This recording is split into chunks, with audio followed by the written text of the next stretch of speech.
Hey, what's up guys? It's Jake aka Tag, and today we're back again with this new meta Royal Giant deck that is absolutely destroying the current meta. Because there are so many people running Spear Goblin Hut, you have to run the Earthquake and the Log instead of Lightning. You're gonna have a faster cycle to break through Spear Goblin Hut's bomb towers, and you're also gonna have an answer to all the Spear Goblins that accumulate on you. As an added bonus, I really enjoy using my Earthquake with my Royal Giant to get extra hits by slowing down all of my opponent's counters. If you guys are looking for a really solid deck that counters the meta that not too many people use, pick up this Royal Giant deck today. And a huge shout out to everyone that is supporting me with Creator Code SirTag. You guys that have been using Creator Code SirTag have allowed me to upgrade my camera, my setup, and even my editing. I can't wait to make the channel even better for you guys, and I really appreciate everyone that's supporting me. Alright guys, we got another game here. We're going to sauce out a good luck. We're going to see what's up. We're going to see what's happening. Usually I don't like cycling my log, so I want to go for our bats in the back. And what do you know? It's probably to be log bait, so I'm very thankful I didn't cycle that right out of the gate right into the princess and then have him going for a goblin barrel or a skeleton barrel on us. So what we're going to do here is we're going to go and cycle our mini P.E.K.K.A.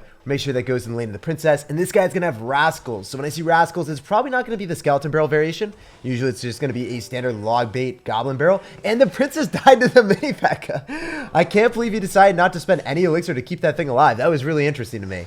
Anyway, he is going to go in probably pretty hard. He's going to go for Dark Goblin. So the Dark Goblin's going to be in the wrong lane. So that means that I can easily go in for a log here, shut down the goblin barrel. And unfortunately, I don't think the Dark Goblin... Oh, it did walk into it. Let's go, guys. 8 wins in a grand challenge, and miracles are already unfolding for us. I want to go for mini P.E.K.K.A. just to keep the Firecracker long enough alive so then we can defend, and then go in for guards, keep the Firecracker alive again. And you guys know what this fairy tale is like. You just keep keeping it alive, and your opponent is going to be sad for a while. So, 1,666. 666. That doesn't look so good for him, does it? So we can go in for a Goblin Hut, make sure it goes in the straight lane where we want it to be.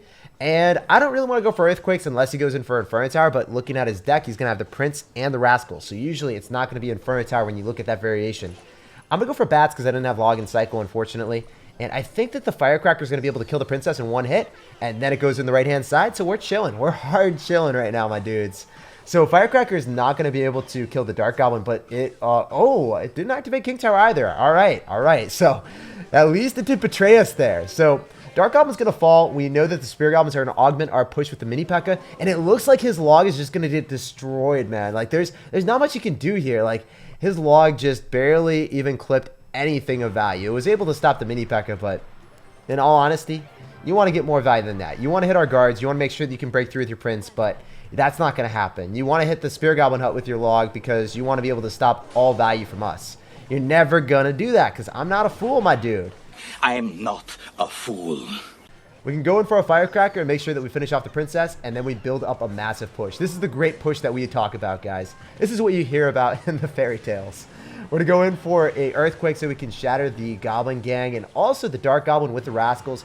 I don't want to log yet again, guys. We want to save our log for the Goblin Barrel. For the most part, that's what you want to do with this deck. You could use guards on defense against the Goblin Barrel if you really wanted to play really aggressively with your log, but we're not about that life right now. Not today, sirs. So, looks like that's a little bit off to the side. I'm going to log that, make sure that I don't take any damage.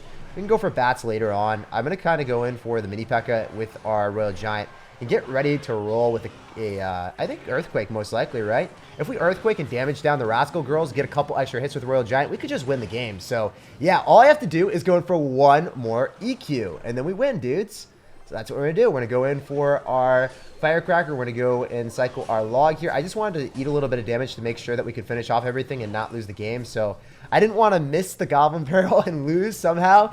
So we made sure that we ate a little bit because he's not going to be able to finish this off with the Rocket. And rather safe than sorry, guys. If your eyes are feeling like you might deceive you, then you got to make sure that you play safe and cautious. And I was able to because I had so much tower damage. And as you guys can see, Spear Goblin Hut with Log Fast Cycle allows you to completely dominate any log bait deck, even if they don't have Inferno Tower. And you would typically think that an Earthquake deck would be completely useless if they don't have a building. Alright, we got a game against Messiah. We're going to go and sauce out our Goblin Hut. We're going to see what's up. We're going to see what he's got. And I'm excited. Oh no! He's going to go in the back first play like a savage. What are you doing at 7 wins in a grand challenge doing that to me right now? Seriously, sir? So, Maybe we can go in for a mini P.E.K.K.A in the same lane as that, and then go in for guards if he tries to sauce out a mini P.E.K.K.A or a lumberjack to get on top of our mini P.E.K.K.A to kill it a little bit quicker.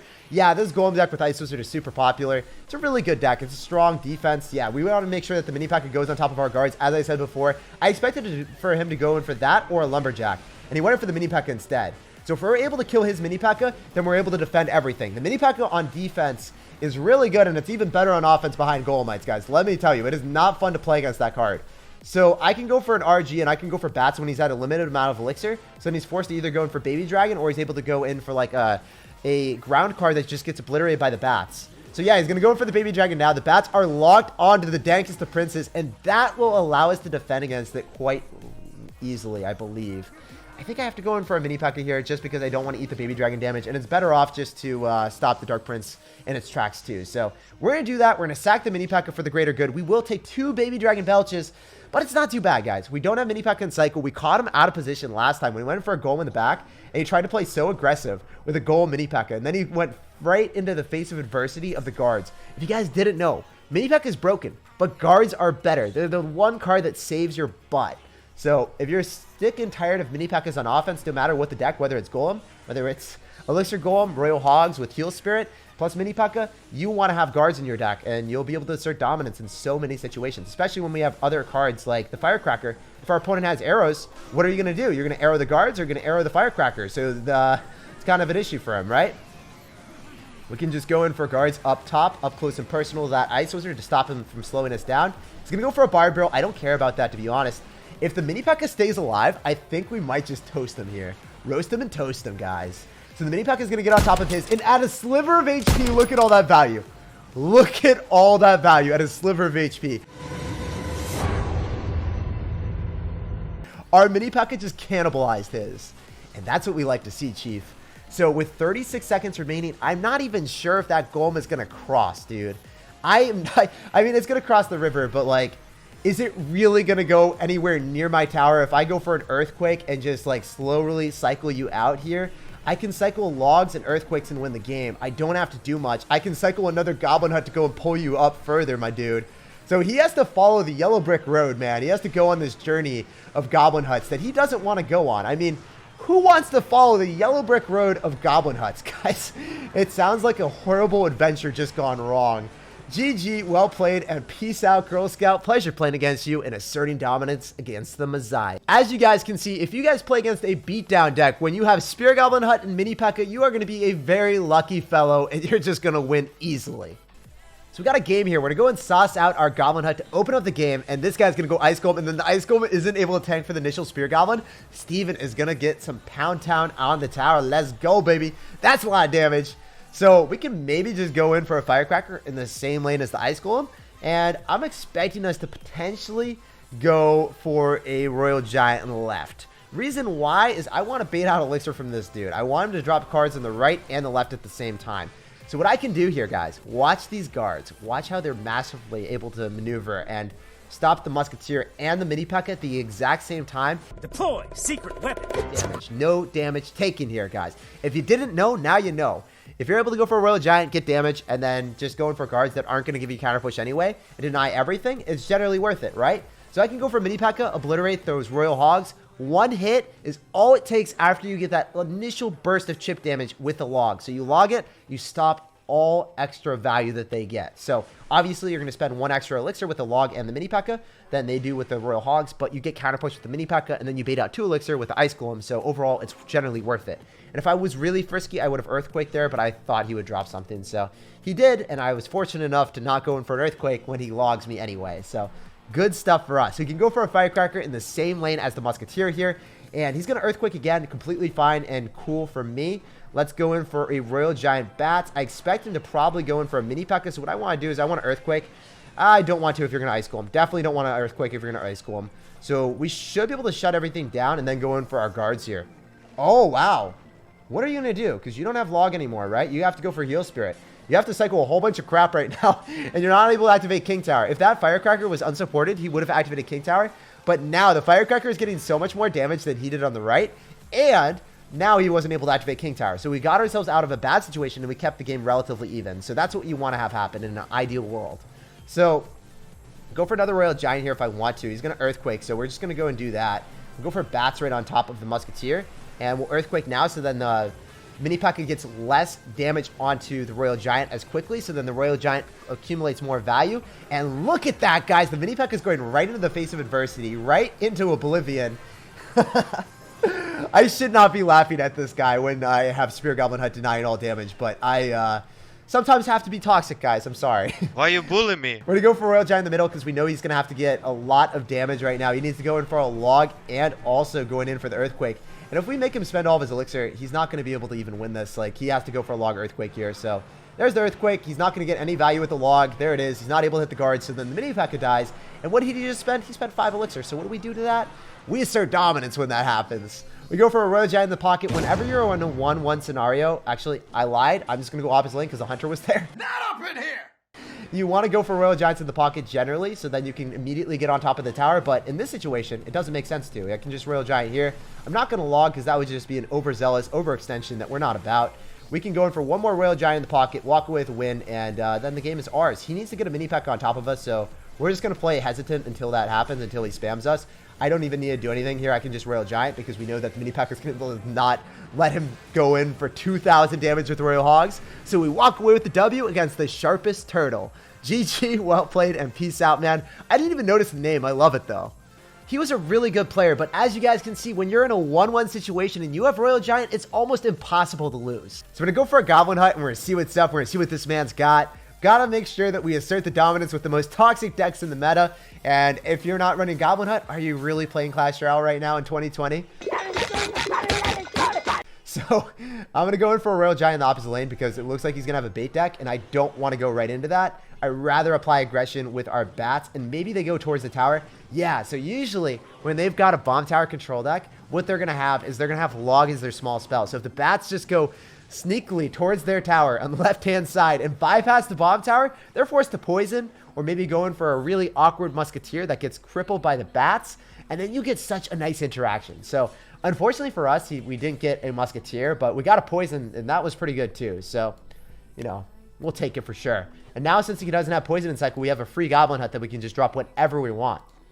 So after we see the Spear Goblins, it could be Mega Knight with this, but for the most part, we don't really see Mega Knight with Bond Tower. I have seen it before, and I've been very triggered when I've run Hog Rider into that. I know you guys have found stuff like that before too, only on ladder though.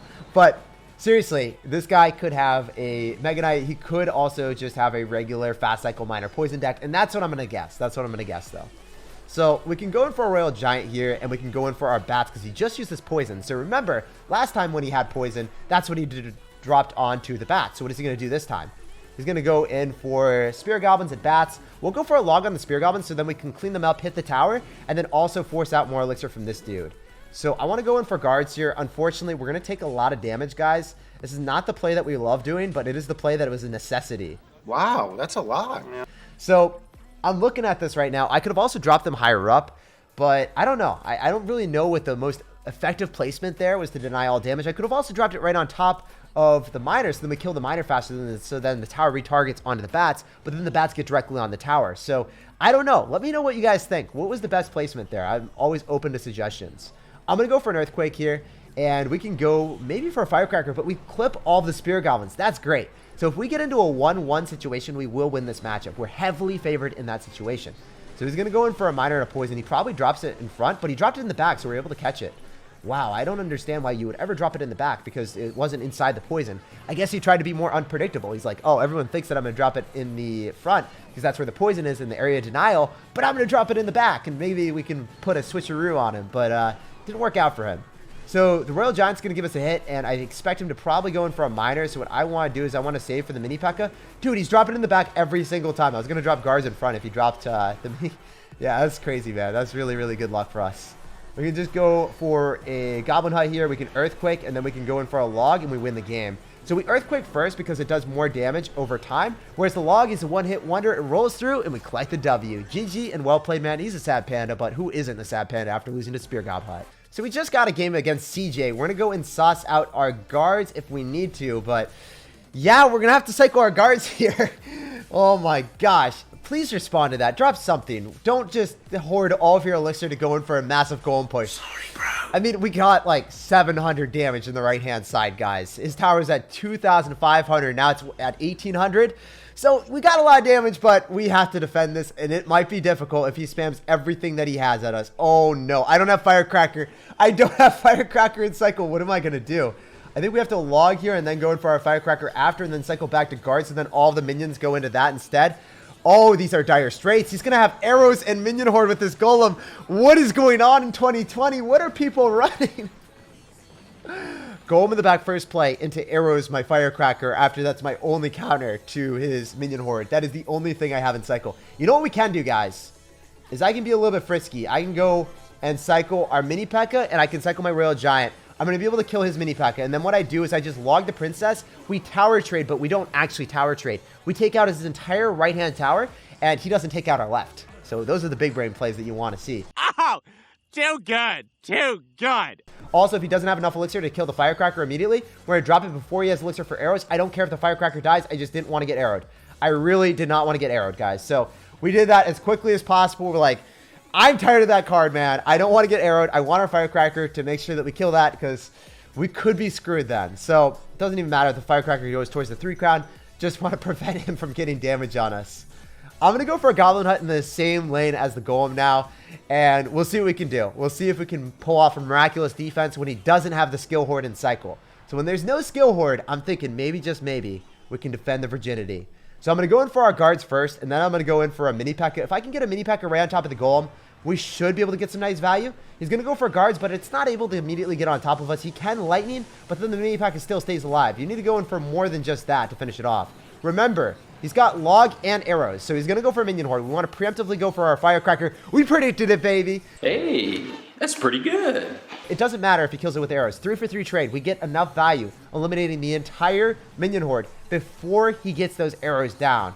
So we're making predictions here. We're making transactions where we trade our tower for a lot of chip damage with the princess. I don't understand why he's got princess with this deck. It actually feels like a really bad matchup for us since he's got log and arrows with guards for our mini P.E.K.K.A. too. Arrows for our Firecracker or only counter to the minion horde, and then like the log for the guards, right? It just doesn't feel right. Or the log for the Spear Goblin Hut. There's a lot of things that he's got that are pretty interesting. Anyway, we can go in for our guards here. We can go for our mini P.E.K.K.A. Go in for our Earthquake. Maybe we can get through here. If the mini P.E.K.K.A. gets a hit, we will win the game. I don't think he's going to get back to guards in time. And what do you know? He didn't. We're going to take the W. GG and well played. He had to cycle too much elixir. He had to go in for arrows. He had to go for lightning on the left-hand side. And after that, he was just depleted. He had nothing left in the well. Super stoked that we won that game against that crazy Golem deck.